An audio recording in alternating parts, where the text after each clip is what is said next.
तो दोस्तों आइए चलते हैं क्वेश्चन नंबर 4 की ओर। क्वेश्चन नंबर 4 है, निम्न की उदाहरण सहित व्याख्या करें। पहला है संतृप्त विलयन, दूसरा है शुद्ध पदार्थ और तीसरा है कोलाइडी विलयन। तो इन तीनों की हमें परिभाषा देखनी है और इसके उदाहरण देखना है। तो सबसे पहले हम बात करते हैं संतृप्त विलयन की। तो संतृप्त विलयन, जिसे हम इंग्लिश में बोलते हैं सैचुरेटेड सॉल्यूशन। तो सैचुरेटेड सॉल्यूशन यानी कि संतृप्त विलयन होता क्या है, आइए पहले इसकी परिभाषा देखते हैं।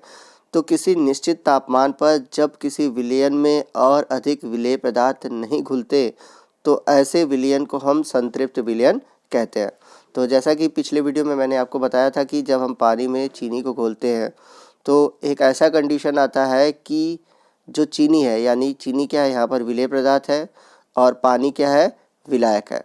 तो चीनी का घुलना क्या होता है, बंद हो जाता है।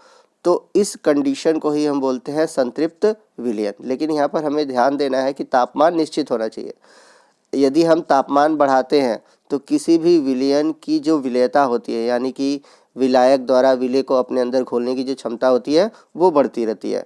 तो किसी भी पदार्थ की विलयन क्षमता तापमान पर निर्भर करती है। अगर हम तापमान बढ़ाते हैं तो उसकी विलयन क्षमता बढ़ती है। जैसे यदि हम पानी में चीनी को घोल रहे हैं तो चीनी का घुलना बंद हो गया, लेकिन यदि हम पानी को दोबारा गर्म करने लगे और फिर उसमें चीनी डालें तो क्या होगा कि चीनी की जो घुलने की क्षमता होती है वो बढ़ जाएगी, यानी कि फिर से पानी में चीनी घुलने लगेगा। तो इसलिए कहा जाता है कि जब भी किसी विलयन की जो विलयन क्षमता होती है वो तापमान बढ़ाने पर बढ़ती है। इस कारण ही संतृप्त विलयन की परिभाषा में बोला गया है निश्चित तापमान पर, यानी कि जब भी हम विलेय को घोलेंगे एक निश्चित तापमान पर घोलेंगे। यदि हम तापमान को परिवर्तित करते रहेंगे तो संतृप्त विलयन प्राप्त नहीं होगा। आइए चलते हैं अगले टर्म की ओर, यानी कि अगले क्वेश्चन की ओर, शुद्ध पदार्थ, जिसे इंग्लिश में बोलेंगे प्योर मैटर। तो पहले समझते हैं इसकी परिभाषा क्या होगी। तो वे पदार्थ जिसमें केवल एक ही प्रकार के अणु या परमाणु होते हैं उन्हें हम शुद्ध पदार्थ कहते हैं। तो जितने भी तत्व और यौगिक होते हैं वे सभी शुद्ध पदार्थ होते हैं, जैसे कि सोना, लोहा, चीनी, जल, साधारण नमक आदि। तो सोना हो गया, लोहा हो गया, ये सभी क्या है, तत्व हैं। चीनी, जल, साधारण नमक, ये सभी क्या है, यौगिक है। तो यदि किसी भी पदार्थ में, यानी कि कोई भी अगर पदार्थ है वो एक ही प्रकार के अणु या परमाणु से बना होता है तो वही शुद्ध पदार्थ कहलाता है। आइए चलते हैं अगले टर्म की ओर, जो कि मोस्ट इम्पॉर्टेंट है, कोलाइडी विलयन। तो कोलाइडी विलयन क्या होते हैं, आइए समझते हैं। तो कोलाइडी विलयन एक विषमांगी मिश्रण है जिसमें कणों का आकार इतने छोटे होते हैं कि वे पृथक रूप से हमें दिखाई नहीं देते। तो यदि हम बात करें कोलाइडी विलयन में कणों के आकार की, तो इनके कणों के जो आकार होते हैं 1 नैनोमीटर से लेकर 1000 नैनोमीटर के मध्य होते हैं। तो हम कोलाइडी विलयन की परिभाषा अगर कणों के आधार पर देना चाहें तो हम इस प्रकार भी कह सकते हैं कि यदि कणों का आकार 1 नैनोमीटर से लेकर 1000 नैनोमीटर के बीच हो तो ऐसे कणों को हम कोलाइडी कण और ऐसे विलयन को हम कोलाइडी विलयन कहेंगे। कोलाइडी विलयन प्रकाश के किरणों को आसानी से फैला देते हैं। यदि हम कोलाइडी विलयन से अगर प्रकाश को गुजारे तो वो क्या करेगा, प्रकाश को फैला देता है, और इस घटना को हम टिंडल प्रभाव कहते हैं। तो यदि आपने थ्योरी वाला सेक्शन देखा है तो उस टॉपिक में आपको टिंडल प्रभाव मिल जाएगा, तो आप ज़रूर देखिएगा ताकि आपका कंसेप्ट क्लियर हो जाए। तो मैंने इस वीडियो के डिस्क्रिप्शन बॉक्स में नीचे की ओर थ्योरी सेक्शन और इसके पहले के जो क्वेश्चन आंसर है उनका लिंक दे रखा है। तो यदि आपने वो वीडियो नहीं देखा है तो उस लिंक को क्लिक करके वीडियो को देख सकते हैं। तो आइए चलते हैं अगले टर्म की ओर, और अगला टर्म दिया हुआ है क्वेश्चन में निलंबन, जिसे इंग्लिश में बोलते हैं सस्पेंशन। तो यदि हम बात करें निलंबन की, तो निलंबन एक विषमांगी मिश्रण है। जैसा कि कोलाइडी विलयन एक विषमांगी मिश्रण था, उसी तरह निलंबन भी एक विषमांगी मिश्रण होता है। लेकिन निलंबन और कोलाइडी विलयन में यह अंतर है कि जो निलंबन के कण होते हैं वो कोलाइडी विलयन के कणों से बड़े होते हैं। तो निलंबन को मैं आपको पहले एग्जाम्पल के थ्रू समझा देता हूँ। यदि हम पानी में मिट्टी को डालें या बालू को डालें तो आप देखेंगे कि जो मिट्टी है या बालू के कण हैं वो नीचे पानी में बैठ जाते हैं, और यही घटना कहलाती है निलंबन। तो चाहे कोलाइडी विलयन हो चाहे निलंबन हो, उसमें दो अवस्थाएं होती हैं, एक होता है परिक्षिप्त अवस्था, एक होता है परिक्षेपण माध्यम। तो जिस पदार्थ को हम घोलते हैं उसे हम बोलते हैं परिक्षिप्त अवस्था, और जिसमें घोला जाता है उसे हम बोलते हैं परिक्षेपण माध्यम।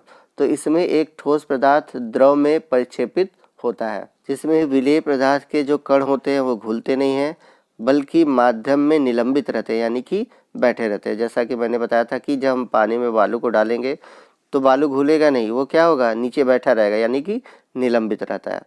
तो आइए चलते हैं अगले क्वेश्चन की ओर। क्वेश्चन नंबर 5 है, निम्नलिखित में से प्रत्येक को समांगी और विषमांगी मिश्रण में वर्गीकृत करें।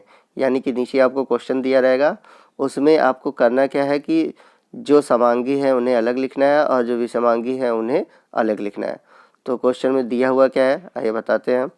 तो क्वेश्चन में दिया हुआ है सोडा जल, लकड़ी, बर्फ, वायु, मिट्टी, सिरका, छनी हुई चाय। तो ये सभी कुछ पदार्थ दिए हुए हैं, आपको इनमें से बताना है कि कौन सा समांगी मिश्रण है, कौन सा विषमांगी मिश्रण है। तो आइए देखते हैं कि आंसर क्या होगा। तो सोडा जल है, यह एक समांगी मिश्रण है। लकड़ी एक विषमांगी मिश्रण है। वहीं हम बात करें बर्फ़ की तो यह भी एक समांगी मिश्रण है। वायु की बात करें तो वायु विषमांगी मिश्रण है। मिट्टी विषमांगी मिश्रण है। और जो सिरका है वो भी समांगी मिश्रण है। और छनी हुई चाय यह भी एक समांगी मिश्रण है। तो यहाँ पर एक बात आ रही है कि समांगी और विषमांगी मिश्रण क्या होते हैं। तो जैसा कि मैंने थ्योरी वाले सेक्शन में आपको बता रखा है कि जो समांगी मिश्रण होते हैं तो मिश्रण के जो घटक हैं, यानी कि मिश्रण जिन पदार्थों से मिलकर बना है, यदि सभी आपस में घुल जाते हैं, सभी अलग अलग दिखाई नहीं देते, तो ऐसे जो मिश्रण होते हैं उन्हें हम समांगी मिश्रण कहते हैं। यदि सभी घटक आपस में नहीं घुलते, अलग अलग दिखाई देते हैं, तो उसे हम बोलते हैं विषमांगी मिश्रण। जैसे बात करें हम समांगी मिश्रण के उदाहरण की, पानी में यदि हम चीनी को डाल दें तो पानी में चीनी क्या होगा, घुल जाएगा। तो यह कैसा मिश्रण है, समांगी है। लेकिन अगर हम मिट्टी को डाल दें पानी में तो मिट्टी पानी में घुलता नहीं है, तो यह कैसा मिश्रण हुआ, विषमांगी मिश्रण हुआ। तो इस आधार पर, यानी कि समांगी और विषमांगी की परिभाषा के आधार पर आप इन सभी क्वेश्चन के आंसर दे सकते हैं। तो आइए चलते हैं अगले क्वेश्चन की ओर। क्वेश्चन नंबर 6 है, आप किस प्रकार पुष्टि करेंगे कि दिया हुआ रंगहीन द्रव शुद्ध जल है। यानी कि आपको प्रैक्टिकली बताना है कि जल एक शुद्ध पदार्थ है। तो इसको सिद्ध करने के लिए आपको एक्सपेरिमेंट करना होगा। तो आइए देखते हैं कि कैसे हम प्रूफ करेंगे कि दिया गया जो जल है वो एक शुद्ध जल है। तो यदि हम बात करें शुद्ध जल के क्वथनांक की, यानी कि उसके बॉइलिंग पॉइंट की, तो उसका बॉइलिंग पॉइंट होता है 100 डिग्री सेंटीग्रेड। यानी कि अगर हम पानी को जब 100 डिग्री सेंटीग्रेड पर गर्म करते हैं तो ये उबलने लगता है और ये द्रव से गैस में परिवर्तित हो जाता है। तो यहाँ पर जो शुद्ध जल है उसका क्वथनांक होता है 100 डिग्री सेंटीग्रेड। लेकिन यदि हम शुद्ध जल में कुछ अशुद्धि मिला दें, यानी कि चीनी मिला दें या फिर नमक मिला दें, तो अशुद्धियाँ मिलाने पर जो उसका क्वथनांक है वो बढ़ जाता है। तो जब हम चीनी या नमक को पानी में मिलाएंगे, शुद्ध जल में मिलाएंगे, तो अशुद्धियाँ होने की वजह से क्या होगा कि वो 100 डिग्री से अधिक टेम्परेचर पर उबलना प्रारंभ करेगा। तो यदि दिया गया रंगहीन द्रव 100 डिग्री सेंटीग्रेड तापमान पर उबलने लगे तो इससे यह सिद्ध होता है कि दिया गया जो रंगहीन द्रव है वह एक शुद्ध जल है। और यदि यह 100 डिग्री सेंटीग्रेड से ज़्यादा या कम तापमान पर उबले तो यह सिद्ध होगा कि वह शुद्ध नहीं है। अतः दिए गए रंगहीन पदार्थ के क्वथनांक का हम अवलोकन करेंगे और अवलोकन करके हम बताएंगे कि दिया गया जो विलयन है वो शुद्ध है या फिर अशुद्ध है। तो दोस्तों ये था आज के क्वेश्चन आंसर। बाकी बचे हुए जो क्वेश्चन आंसर है अगले वीडियो में हम उसको डिस्कस करेंगे। तो आपको आज का वीडियो कैसा लगा आप हमें कमेंट करके बताइएगा, और यदि क्वेश्चन से रिलेटेड कोई भी डाउट हो तो आप कमेंट करके हमसे पूछ सकते हैं। वीडियो अच्छा लगा तो वीडियो को लाइक और शेयर करना मत भूलिएगा।